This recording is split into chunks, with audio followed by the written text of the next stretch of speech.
Pak Muslimin, Master Kesehatan Masyarakat, ya, lulusan Universitas Diponegoro, Semarang.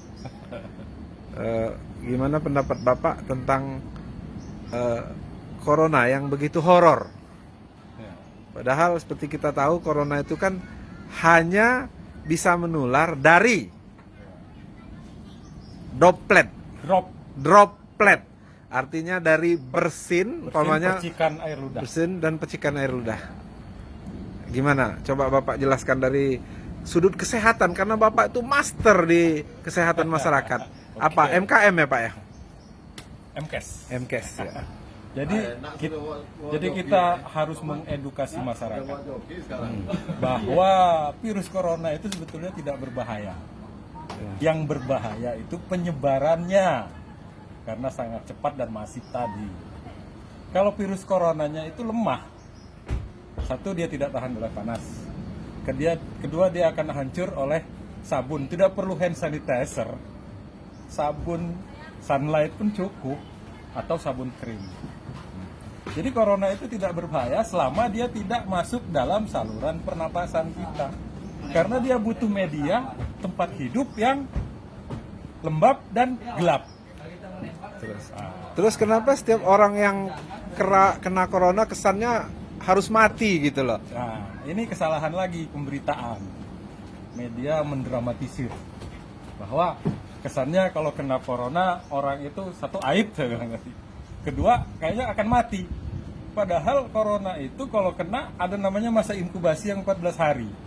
Masa inkubasi itu adalah waktu terkontak pertama sampai menimbulkan gejala. Pada minggu pertama dia akan menimbulkan demam, batuk atau sesak napas.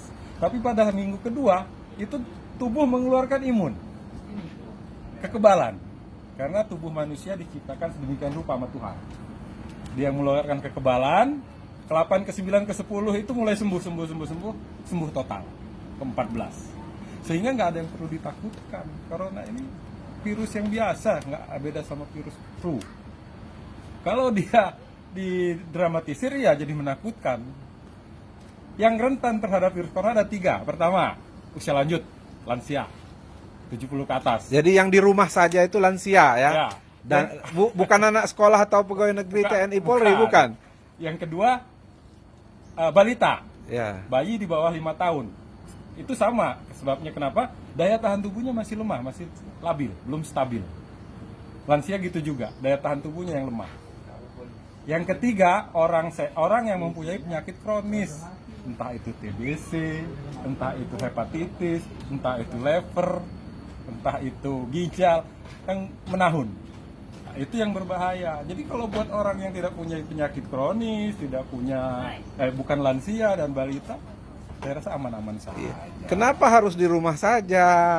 Nah, itu yang saya bilang pertama, penyebarannya yang masif dan cepat untuk memutus mata rantai penyebaran sebetulnya.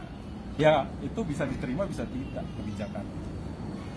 Disesuaikan kondisi kalau menurut saya. Ya, jadi artinya segala sesuatu itu harus dipandang dari sudut kesehatannya yang real, jangan dimasuk-masukin unsur politik, apalagi mau dipraktis-praktisin. Udahlah, masyarakat nggak boleh keluar rumah, di rumah aja katanya kan. Jaga jarak. Siapa yang ngasih makan? Iya, dengan orang yang nggak bersin aja harus jaga jarak. Mesti kita jangan deket-deket paman. Iya. 1 meter. 1 meter. Demikian. Social distance. Demikian Muslimin Master Kesehatan Masyarakat dari Universitas Diponegoro. Sekarang staf pengajar di Poltekkes Bandar Lampung. Dilaporkan langsung dari Anjung Bangoki, pesisir barat Lampung, Indonesia.